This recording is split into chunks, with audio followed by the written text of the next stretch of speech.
ଖ୍ରୀଷ୍ଟଙ୍କ ଜଗରେ ସ୍ନେହର ଭାଇ ଭଉଣୀମାନେ ସମସ୍ତଙ୍କୁ ଜୟ ଯୀଶୁ, ହାପି ଇଷ୍ଟର ଏବଂ ଆମର ନବଜୀବନ ବାଣୀ କେନ୍ଦ୍ରକୁ ଆପଣମାନଙ୍କୁ ସମସ୍ତଙ୍କୁ ସ୍ୱାଗତ। ଆଜି ଏପ୍ରିଲ ମାସର 9 ତାରିଖ, ପୁନରୁତ୍ଥାନ ପର୍ବର ପରବର୍ତ୍ତୀ ପ୍ରଥମ ଗୁରୁବାର। ଆଜି ପବିତ୍ର ମାତା ମଣ୍ଡଳୀ ଆମମାନଙ୍କୁ ସାଧୁ ଲୁକ ଅନୁଯାୟୀ ପୁଣ୍ୟ ସୁସମାଚାର ଅଧ୍ୟାୟ 24, 35, 48 ଦେଇଛି। ଆସନ୍ତୁ ଆମେ ପାଠର ସାରାଂଶ ହେଲା ଶିଷ୍ୟମାନଙ୍କୁ ପୁନର୍ଥିତ ଯୀଶୁଙ୍କର ଦର୍ଶନ। ଆଜି ଆସନ୍ତୁ ସେ ସୁସମାଚାର କ'ଣ ଲେଖାଛି ତାକୁ ପଢ଼ିବା। ପଠିତ ବାକ୍ୟ ଉପରେ ଆମେ ପ୍ରାର୍ଥନା କରି ପୁନରୁତ୍ଥାନ ବିଷୟରେ ଆମେ ଶିକ୍ଷା ଲାଭ କରିବା। ଯାହା ପାଖରେ ବାଇବେଲ ଅଛି ଆପଣ ବାହାର କରନ୍ତୁ। ସାଧୁ ଲୁକ ଅନୁଯାୟୀ ପୁଣ୍ୟ ସୁସମାଚାର ଅଧ୍ୟାୟ 24, ପଦ ସଂଖ୍ୟା 35ରୁ 48। ପାଠଟି ଏହି ପ୍ରକାର ଲେଖାଯାଇଛି, ଶୁଣନ୍ତୁ। ତାପରେ ସେଇ 2 ଜଣ ବାଟରେ କ'ଣ ଘଟିଥିଲା ଏବଂ ରୁଟି ଭାଙ୍ଗିବା ବେଳେ ସେମାନେ ତାଙ୍କୁ କିପରି ଚିହ୍ନି ପାରିଥିଲେ ସେ ସବୁ କଥା ବର୍ଣ୍ଣନା କଲେ। ସେମାନେ ଏହି ବିଷୟରେ କଥାବାର୍ତ୍ତା ହେଉଥିବା ବେଳେ ଯୀଶୁ ନିଜେ ସେମାନଙ୍କ ମଧ୍ୟରେ ଠିଆ ହୋଇ କହିଲେ, ତୁମମାନଙ୍କର ଶାନ୍ତି ହେଉ। ସେମାନେ ବିଚଳିତ ଓ ଭୟଭୀତ ହେଲେ, କାରଣ ସେମାନେ ଭାବିଲେ ଯେ ସେମାନେ ଭୂତ ଦେଖୁଛନ୍ତି। ସେ ସେମାନଙ୍କୁ କହିଲେ, କାହିଁକି ତୁମେମାନେ ଭୟଭୀତ ହେଉଛ ଓ କାହିଁକି ତୁମେମାନେ ମନରେ ସନ୍ଦେହ କରୁଛ? ମୋର ହାତ ଓ ପାଦ ଦେଖ, ଏ ତ ସ୍ୱୟଂ ମୁଁ। ସେମାନେ ମୋତେ ସ୍ପର୍ଶ କରି ଦେଖ, ମୋର ଯେପରି ମାଂସ ଓ ଅସ୍ଥି ଥିବାର ଦେଖୁଛ, ଭୂତର ସେହିପରି ନଥାଏ। ଏହା କହିବା ପରେ ସେମାନଙ୍କୁ ନିଜର ହାତ ପାଦ ଦେଖାଇ ଦେଲେ। ଯେତେବେଳେ ସେମାନେ ଅତିଶୟ ଆନନ୍ଦ ଓ ବିସ୍ମୟ ହୋଇ ବିଶ୍ୱାସ କରିପାରୁନଥିଲେ, ସେ ସେମାନଙ୍କୁ ପଚାରିଲେ, ଏଠାରେ ତୁମମାନଙ୍କ ପାଖରେ କିଛି ଖାଦ୍ୟ ଅଛି କି? ସେମାନେ ତାକୁ ଖଣ୍ଡେ ଭଜା ମାଛ ଦେଲେ ଏବଂ ସେ ତାହା ନେଇ ସେମାନଙ୍କର ଉପସ୍ଥିତିରେ ଖାଇଲେ। ସେ ସେମାନଙ୍କୁ କହିଲେ, ମୁଁ ତୁମମାନଙ୍କ ସଙ୍ଗରେ ଥିବାବେଳେ ଏହି କଥା ତୁମମାନଙ୍କୁ କହୁଥିଲି। ମୋଶେସଙ୍କର ବିଧି ବ୍ୟବସ୍ଥାରେ, ପ୍ରବକ୍ତାମାନଙ୍କର ଶାସ୍ତ୍ରରେ ଓ ଗୀତ ସଙ୍ଗୀତରେ ମୋର ସମ୍ବନ୍ଧରେ ଯାହା ସବୁ ଲେଖା ଅଛି ସେ ସକଳ ଅବଶ୍ୟ ପୂର୍ଣ୍ଣ ହେବ। ଏହାପରେ ସେମାନେ ଯେପରି ଧର୍ମଶାସ୍ତ୍ର ବୁଝିପାରିବେ ସେଥିପାଇଁ ସେମାନଙ୍କର ମନ ଖୋଲିଦେଲେ। ସେ ସେମାନଙ୍କୁ କହିଲେ, ଲେଖା ଅଛି, ଖ୍ରୀଷ୍ଟ ଦୁଃଖ ଭୋଗ କରି ମୃତମାନଙ୍କ ମଧ୍ୟରୁ ତୃତୀୟ ଦିବସରେ ପୁନରୁତ୍ଥିତ ହେବେ। ପୁଣି ଜେରୁସାଲେମରୁ ଆରମ୍ଭ କରି ସେ ସର୍ବଜାତି ନିକଟରେ ତାଙ୍କର ନାମରେ ଅନୁତାପ ଓ ପାପ କ୍ଷମା ଘୋଷଣା କରାଯିବ। ତୁମେମାନେ ଏହା ସମସ୍ତ ବିଷୟରେ ସାକ୍ଷୀ ଅଟ। ପ୍ରଭୁଙ୍କର ସୁସମାଚାର। ଆସନ୍ତୁ ଅଳ୍ପ ପ୍ରାର୍ଥନା କରି ବାକ୍ୟ ପରିବେଷଣ କାର୍ଯ୍ୟ ଆରମ୍ଭ କରିବା। ପ୍ରେମମୟ ସ୍ୱର୍ଗସ୍ଥ ପିତା, ହେ ପୁନରୁତ୍ଥିତ ଖ୍ରୀଷ୍ଟ, ତୁମେ ଆମର ସକଳ ଆଶା ନିରାଶକୁ ତୁମେ ଆଶା ଦେଇ ସାରିଛ। କାରଣ ପ୍ରଭୁ, ଯଦି ତୁମେ ପୁନରୁତ୍ଥିତ ନ ହୋଇଥାନ୍ତ ତାହେଲେ ଆମର ସମସ୍ତ ବିଶ୍ୱାସ ଆଶା ଧୂଳିସାତ୍ ହୋଇଥାନ୍ତା। ହେ ମଙ୍ଗଳମୟ ପ୍ରେମମୟ ପିତା, ଆଜି ଧର୍ମଶାସ୍ତ୍ର ମାଧ୍ୟମରେ ପ୍ରଭୁ ଯୀଶୁଙ୍କର ପୁନରୁତ୍ଥାନ ବିଷୟରେ ଯାହା ଶିକ୍ଷା ଦେବା ପାଇଁ ଚାହୁଁଛ, ସେ ସକଳ ଶିକ୍ଷା ଦେବା ପାଇଁ ତୁମର ଆତ୍ମାକୁ ପ୍ରେରଣ କର। ସେହି ପବିତ୍ର ଆତ୍ମା ହିଁ ପ୍ରଭୁ ଯୀଶୁଙ୍କର ପୁନରୁତ୍ଥାନର ସକଳ ପ୍ରମାଣ ଦେଇପାରନ୍ତି। ପ୍ରଭୁ ଆମମାନଙ୍କୁ ଯୀଶୁଙ୍କ ସକ୍ଷର ପୁନରୁତ୍ଥାନର ସକଳ ପ୍ରମାଣ ଜାଣିବା ପାଇଁ, ବିଶେଷ ଭାବରେ ବୁଝିବା ପାଇଁ ଆମକୁ ଅନୁଗ୍ରହ ପ୍ରଦାନ କର। ଯେପରି ଯୀଶୁଙ୍କର ପୁନରୁତ୍ଥାନରେ ଆମେ ବିଶ୍ୱାସ କରି ମୃତ ପରେ ତାଙ୍କର ସାନ୍ନିଧ୍ୟ ଲାଭ କରିବାକୁ ଅନୁଗ୍ରହ ପାଇବୁ। ଏହି ଛୋଟ ପ୍ରାର୍ଥନା ପ୍ରଭୁ ଯୀଶୁଙ୍କ ନାମରେ ମାଆଙ୍କ ମାଧ୍ୟସ୍ଥ ଭିକ୍ଷା କରୁଅଛୁ, ଆମେନ୍। ସ୍ନେହର ଭାଇ ଭଉଣୀମାନେ, ପୁନରୁତ୍ଥାନ ରବିବାରର ପରବର୍ତ୍ତୀ ଗୁରୁବାର ଦିବସରେ ଆଜି ଆମେ ଏହି ପାଠ ପଢ଼ିଛୁ। ଏହି ପରିପ୍ରେକ୍ଷୀରେ ମୁଁ କହିବା ପାଇଁ ଚାହେଁ ଯେ ଯୀଶୁଙ୍କ ପରି ଆମ ଧର୍ମର ଯୀଶୁ ଏକମାତ୍ର ପରମେଶ୍ୱର ପ୍ରଭୁ ଯୀଶୁ ସେଇଭଳି ଅନ୍ୟ ଧର୍ମରେ ମଧ୍ୟ ସେମାନଙ୍କର ବିଭିନ୍ନ ଦେବାଦେବୀ ବା ଈଶ୍ୱର ଅଛନ୍ତି, ଅସଂଖ୍ୟ। କିନ୍ତୁ ଆମ ଯୀଶୁଙ୍କର ପୁନରୁତ୍ଥାନ ଏକ ୟୁନିକ୍ ଜିନିଷ, ଅଦ୍ୱିତୀୟ ବିଷୟ। କାରଣ ପୃଥିବୀରେ ଯେତେ ଭଗବାନ ଥିଲେ ବା ଦେବାଦେବୀ ଥିଲେ ବା ମହାପୁରୁଷ ଥିଲେ, ସେମାନଙ୍କର ଧର୍ମଶାସ୍ତ୍ର ପ୍ରକାର ସମସ୍ତେ ମଲେ। ଆମର ବାଇବେଲ ଶାସ୍ତ୍ର ପ୍ରକାର ମଧ୍ୟ ଯୀଶୁ ମୃତ୍ୟୁବରଣ କଲେ। କିନ୍ତୁ ଫରକ ଏହା ଯେ एकमात्र ईश्वर प्रभु जीशु मृतमान मध्य 3 दिन उठिले किंतु अन्य कौन देवादेवी कि अन्य कौन भगवान कहीं उठी नहांती। तेणु प्रभु जीशु होती जीवित परमेश्वर पुनर्जित ख्रीष्ट। ए प्रभु जीशुଙ୍କର पुनरुत्थान विषय अनेक प्रमाण रही। तन्मध्यरु ए पृथ्वी सारा पृथ्वी गोटे लोक शून्य कबर अच्छी जहाँ जीशुଙ୍କର शून्य कबर आज पर्यंत रही।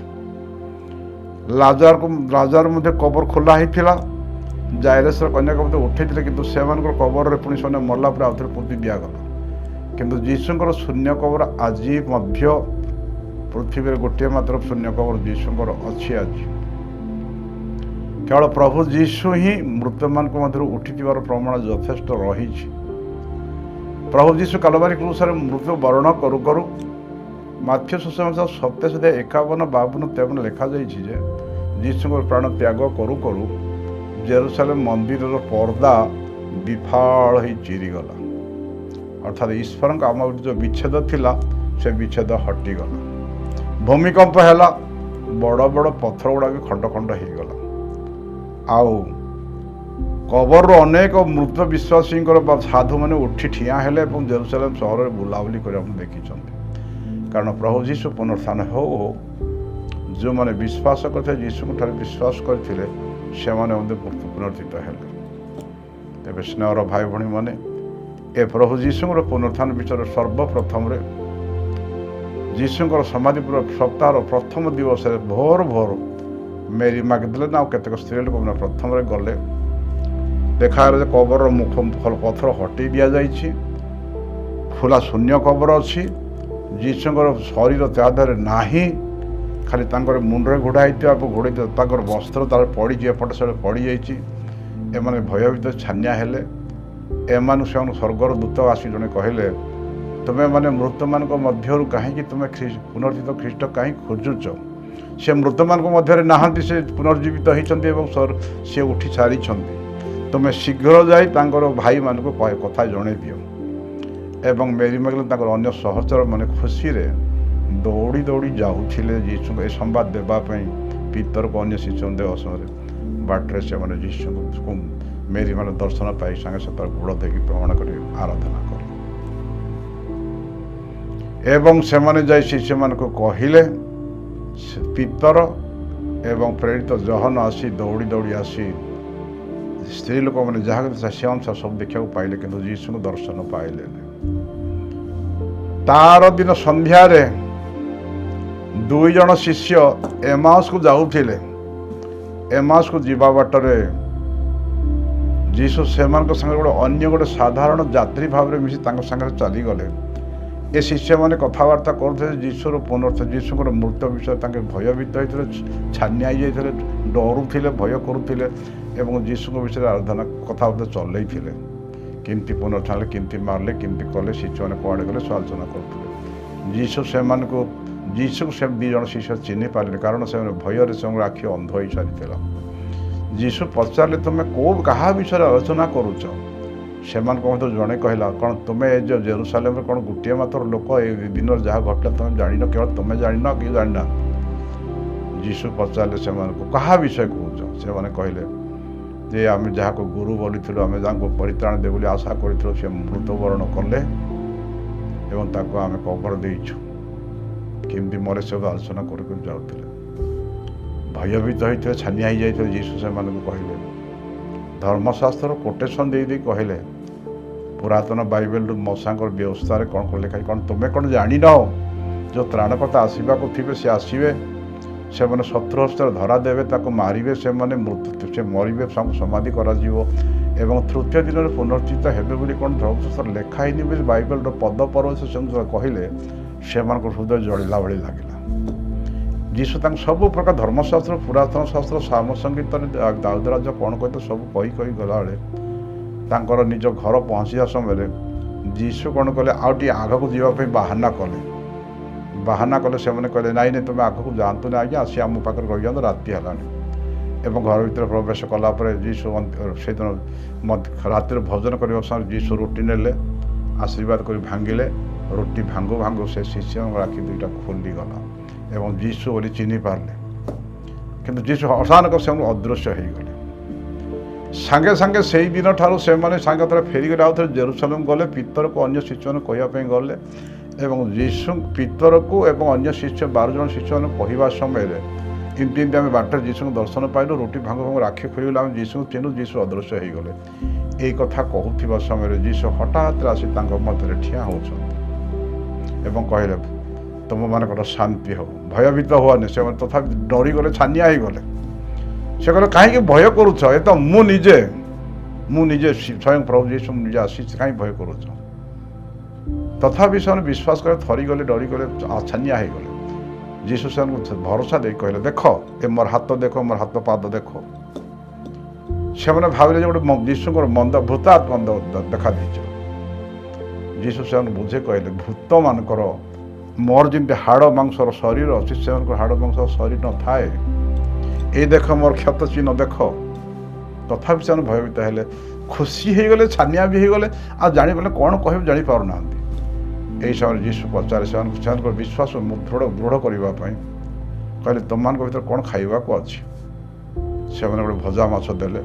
ସେମାନଙ୍କର ଉପସ୍ଥିତିରେ ଯୀଶୁ ସେ ଭଜା ମାଛ ଖାଇଲେ। ପ୍ରମାଣ ଦେଲେ ଯେ ଭୂତମାନେ କେବେ ମାଛ ଖାଆନ୍ତି ନା, କୌଣସି ଖାଦ୍ୟ ଜିନିଷ ଖାଇପାରନ୍ତି ନାହିଁ। ପ୍ରମାଣ ଦେଲେ ଯେ ଭୂତମାନଙ୍କର ହାଡ଼ ଏବଂ ମାଂସ ନଥାଏ, ସେମାନେ ଖାଲି ଦୃଶ୍ୟ ଦେଖେଇ ପାରେ, କିନ୍ତୁ ଆତ୍ମା କିଛି ଦିନ ପାଇଁ ଦେଖି ହଜିଯିବେ। କିନ୍ତୁ ଯୀଶୁ କହିଲେ ଦେଖ ମୋର ହାଡ଼ ଏବଂ ମାଂସ ଅଛି, ମୋତେ ଛୁଇଁ ଦେଖ, ମୋର ହାତ ଦେଖ, ଛୁଇଁକି ଦେଖ, ଏବଂ ତୁମେ କ'ଣ ଖାଦ୍ୟ ଜିନିଷ ଦିଅ। ଏବଂ ଖାଦ୍ୟ ଜିନିଷ ଖାଇଲେ। ଯୀଶୁଙ୍କୁ ସେମାନେ ଭଜା ମାଛ ଦେଲେ ଏବଂ ଭଜା ମାଛ ଖାଇଲେ। ପ୍ରଭୁ ଯୀଶୁ ସବୁ ସାକ୍ଷ୍ୟ ଦେଲେ। ଧର୍ମଶାସ୍ତ୍ର ପ୍ରକାର ସେମାନେ କହିଲେ ଭୟଭୀତ କାହିଁକି ହେଉଛ? ତୁମେ କ'ଣ ଜାଣିନଥିଲ? ଧର୍ମଶାସ୍ତ୍ର ପଢ଼ିନ କି ଯେ ତ୍ରାଣକର୍ତ୍ତା ଯୀଶୁଙ୍କୁ ସମସ୍ତ ମାନବ ଜାତି ପାଇଁ ମରିବାକୁ ପଡ଼ିବ ଏବଂ ସମାଧିସ୍ଥ ହେବେ, ପୁନର୍ଜୀବିତ ହେବେ? ତାହା ହିଁ ହେଇଛି। କାହିଁକି ଡରୁଛ? କାହିଁକି? ମୁଁ ତ ଉଠି ଶାସ୍ତ୍ର ପ୍ରକାର ମୁଁ ପୁନର୍ଜୀବିତ ହେଇଛ। ସାରା ପୃଥିବୀକୁ ଯାଅ, ଅନୁତାପ ଏବଂ ପାପ କ୍ଷମାର ବାକ୍ୟ ପ୍ରଚାର କର ବୋଲି ସେ କହିଲେ। ସେଇ ଲୁକ୍ 24:47। ଯେଉଁମାନେ ବିଶ୍ୱାସ କରିବେ ସେମାନେ ପରିତ୍ରାଣ ପାଇବେ। ସାରା ପୃଥିବୀରେ ଅନୁତାପ ଏବଂ ପାପ କ୍ଷମାର ବାକ୍ୟ ପ୍ରଚାର କରାଯାଉ। ପ୍ରଭୁ ଯୀଶୁଙ୍କୁ ପ୍ରମାଣିତ କରୁ। ସ୍ନେହର ଭାଇ ଭଉଣୀମାନେ, ଅନେକ ଘଟଣା ଦେଖ ଯୀଶୁଙ୍କର ପୁନରୁତ୍ଥାନ ପରେ ବାରମ୍ବାର ବିଭିନ୍ନ ଷ୍ଟେପ୍ ପରେ ଷ୍ଟେପ୍ ବିଭିନ୍ନ, କେତେବେଳେ 12 ଜଣଙ୍କୁ, କେତେବେଳେ 11 ଜଣଙ୍କୁ, କେତେବେଳେ 2 ଜଣ ଶିଷ୍ୟକୁ ଦର୍ଶନ ଦେଇଛନ୍ତି। ଯୀଶୁ କହିଲେ ଭୟ କର ନାହିଁ। ଆଉ ଥରେ ପ୍ରଭୁ ଯୀଶୁ 11 ଜଣ ଶିଷ୍ୟମାନେ ଥିବା ଭିତରେ ଯୀଶୁ ହଠାତ୍ରେ ଝରକା କବାଟ ବନ୍ଦ ଥିଲା, ମଝିରେ ସେ ଠିଆ ହେଇ କହିଲେ ତୁମମାନଙ୍କର ଶାନ୍ତି ହଉ। ଏବଂ ସେମାନଙ୍କ ଉପରେ ଫୁଙ୍କି ଦେଇ କହିଲେ, ଉଫ୍ କରି ଫୁଙ୍କି ଦେଇ କହିଲେ ରିସିଭ୍ ଦ ହୋଲି ସ୍ପିରିଟ୍, ପବିତ୍ର ଆତ୍ମା ପ୍ରାପ୍ତ କର। ଏବଂ ପ୍ରଭୁ ଯୀଶୁ ସେଇଦିନ କହିଲେ ପାପ ସଂସ୍କାର ସ୍ଥାପନ କଲେ। ତୁମେ ଯାହାର ପାପ କ୍ଷମା କର ତାର ପାପ କ୍ଷମା କରାଯିବ, ଯାହାର ପାପ ସ୍ଥଗିତ ରଖିବ ତାର ସ୍ଥଗିତ ରହିବ। ପ୍ରଭୁ ଯୀଶୁ ପୁନରୁତ୍ଥାନ ପରେ ପାପ ସ୍ୱୀକାର ସଂସ୍କାର ସ୍ଥାପନ କଲେ। ପୁଣ୍ୟ ଗୁରୁବାର ଦିନ ସେ ଦିବ୍ୟ ପ୍ରସାଦ ସଂସ୍କାର ସ୍ଥାପନ କଲେ, ଯାଜକତା ସଂସ୍କାର ସ୍ଥାପନ କଲେ। ଏବଂ ପୁନରୁତ୍ଥାନ ପରେ ଯୀଶୁଙ୍କୁ ଦର୍ଶନ ଦେଇ କହିଲେ, ତାଙ୍କ ପବିତ୍ର ଆତ୍ମାରେ ପୂର୍ଣ୍ଣ କଲେ, ପବିତ୍ର ଅଭିଷେକ ଦେଲେ, ଆନଏଣ୍ଟେସନ୍ ଦେଲେ ଏବଂ କହିଲେ ତୁମେ ଯାହାର ପାପ କ୍ଷମା କର ତାହାର ପାପ କ୍ଷମା କରାଯିବ। ସ୍ନେହର ଭାଇ ଭଉଣୀମାନେ, ପ୍ରଭୁ ଯୀଶୁ ଏକମାତ୍ର ପରମେଶ୍ୱର, ଏକମାତ୍ର ଈଶ୍ୱର। ସାରା ବିଶ୍ୱମଣ୍ଡଳରେ ସିଏ ହିଁ କେବଳ ମୃତ୍ୟୁମାନଙ୍କ କବରରୁ ଉଠିବାକୁ ସକ୍ଷମ ପରମେଶ୍ୱର। କାରଣ ରୋମିଓ 8:11 ଲେଖାଯାଇଛି ଯେ ଯେଉଁ ପବିତ୍ର ଆତ୍ମା ପ୍ରଭୁ ଯୀଶୁଙ୍କୁ ମୃତ୍ୟୁମାନଙ୍କ ମଧ୍ୟରୁ କବରରୁ ଉଠେଇଲେ, ଯଦି ସେଇ ପବିତ୍ର ଆତ୍ମା ତୁମଠାରେ ଅଛି, ସିଏ ପବିତ୍ର ଆତ୍ମା ହିଁ ତୁମମାନଙ୍କୁ ଯୀଶୁଙ୍କ ଭଳି ତୁମମାନଙ୍କୁ ମଧ୍ୟ କବରରୁ ଉଠେଇବେ। କେବଳ ପ୍ରଭୁ ଯୀଶୁ ଯୀଶୁ ମଲା ଈଶ୍ୱର ନାହିଁ, ଜିନ୍ଦା ଈଶ୍ୱର। ଅନ୍ୟ ଯେତେ ଭଗବାନ ଥିଲେ ସବୁ ଯେତେ ତାଙ୍କ ନିଜ ନିଜ ଧର୍ମଶାସ୍ତ୍ର ପ୍ରକାର ସମସ୍ତେ ମଲେ, କିନ୍ତୁ ଉଠିବା କଥା କେଉଁଠି ଲେଖା ହେଇନି, କେବଳ ଧର୍ମଶାସ୍ତ୍ର ଲେଖାଯାଇଛି। ମାଥ୍ୟୁ 28:9 ମେରୀ ମାଗଦଲେନାକୁ ଏବଂ ନାରୀମାନଙ୍କୁ ଯୀଶୁ ଦର୍ଶନ ଦେଲେ। ଆଉ ଆଜିର ସୁସମାଚାରରେ ପ୍ରଭୁ ଯୀଶୁ ତାଙ୍କ ଶିଷ୍ୟମାନଙ୍କୁ ଦର୍ଶନ ଦେଇ କହୁଛନ୍ତି ଦେଖ ମୋର ହାତ ଦେଖ, ମୋର ଗୋଡ଼ ଦେଖ, ମୋର ମାଂସ ହାଡ଼ର ଶରୀର ଅଛ। ଆଉ ତାଙ୍କର ସାମ୍ନାରେ ମାଛ ମାଗି ମାଛ ମଧ୍ୟ ଖାଇଲେ।